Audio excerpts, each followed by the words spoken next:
Otak, keajaiban dan paradoksnya. Dalam keheningan di balik tengkorak manusia, berdenyutlah samudera listrik yang disebut otak. Bukan sekadar daging lembek berwarna abu-abu, melainkan laboratorium semesta, tempat kesadaran menulis takdirnya sendiri. Setiap pikiran, setiap getar emosi, adalah arus kecil listrik yang menari di antara miliaran neuron. Mereka berbisik dalam bahasa cahaya, menciptakan realitas yang kamu sebut kehidupan. Namun disinilah paradoksnya, otakmu yang mencipta makna, juga yang menciptakan ilusi. Ia bisa menyalakan cinta, tapi juga menciptakan rasa takut. Ia menumbuhkan keyakinan, tapi juga menipu dengan persepsi. Neurosains mengatakan, setiap kali kamu berpikir, otakmu berubah. Inilah neuroplastisitas, kemampuan suci untuk membentuk ulang diri, seolah Tuhan menitipkan kuasa penciptaan ke dalam jaringan neuronmu sendiri. Tetapi paradoksnya lagi, semakin kamu mencoba mengendalikan otakmu, semakin ia menolak dikendalikan. Karena kesadaran sejati bukan di dalam otak, melainkan di baliknya. Otak hanyalah cermin, sedangkan kesadaran adalah cahaya yang memantulkan realitas. Ketika kamu bersyukur, otakmu melepaskan dopamin dan serotonin, hormon kebahagiaan yang membuka jalur baru di pikiranmu. Ketika kamu takut, kortisol membanjiri sistemmu, menutup jalan menuju kebijaksanaan. Begitulah otak. Ia selalu menanggapi getaran batinmu. Maka keajaibannya adalah ini.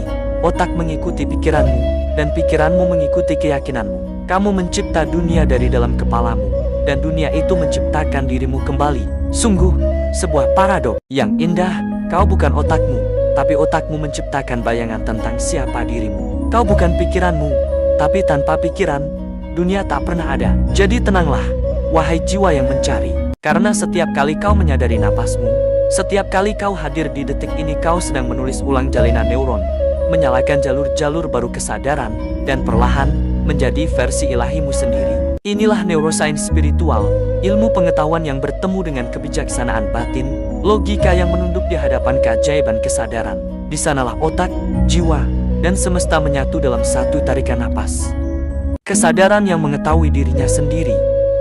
Neuroscience dan spiritualitas menurut Dr. Joe Dispenza. DCB Dr. Joe Dispenza menggabungkan dua dunia yang dulu dianggap terpisah, ilmu otak dan dimensi kesadaran spiritual. Menurutnya, pikiran bukan hanya aktivitas otak, tetapi medan energi yang dapat memengaruhi realitas fisik. 1. Otak sebagai alat transformasi. Dalam pandangan neuroscience konvensional, otak adalah organ biologis yang memproses informasi. Namun bagi Dispenza, otak adalah panggung alkimia kesadaran. Melalui proses neuroplastisitas, otak mampu membentuk ulang dirinya setiap kali kita berpikir, merasa, dan berperilaku berbeda. Setiap pikiran baru menciptakan sambungan saraf baru. Setiap emosi lama yang dilepaskan membuka ruang bagi kemungkinan baru. Ketika seseorang mulai berpikir secara sadar dan mengarahkan pikiran bukan berdasarkan memori masa lalu, maka otaknya mulai memetakan masa depan baru. Kedua, kesadaran mengubah realitas. Neuroscience menunjukkan bahwa otak tidak bisa membedakan antara pengalaman nyata dan pengalaman yang dibayangkan secara intens. Dr. Joe memanfaatkan fakta ini untuk menjelaskan mengapa meditasi dan visualisasi spiritual dapat menciptakan perubahan fisik dalam tubuh. Ketika seseorang merasakan syukur, cinta, atau kebahagiaan sebelum hal itu terjadi, tubuhnya mulai memproduksi kimiawi kebahagiaan dopamin, serotonin, oksitosin, seolah hal itu sudah nyata. Tubuh pun menjadi pikiran masa depan, bukan tawanan masa lalu. Ketiga, spirit dalam bahasa energi. Spiritualitas menurut Dispenza bukan tentang agama, tapi tentang frekuensi kesadaran. Segalanya adalah energi dan setiap emosi memiliki getaran. Rasa takut dan marah bergetar rendah, cinta dan syukur bergetar tinggi. Untuk menciptakan realitas baru, kamu harus meninggalkan medan energi lama, identitas selama dirimu. Meditasi bukan sekadar menenangkan pikiran, tapi memasuki medan kuantum, ruang tanpa batas tempat semua kemungkinan eksis. Di sanalah kesadaran pribadi melebur menjadi kesadaran universal, keadaan yang ia sebut the quantum field. Keempat, paradoks ilmiah dan spiritual. Neuroscience menunjukkan bahwa perhatian menciptakan realitas, sebuah ide yang juga dipegang oleh ajaran spiritual kuno. Paradoksnya, sains mengatakan pikiran mengubah otak, spirit mengatakan jiwa menciptakan dunia. Dr. Joe menyatukan keduanya.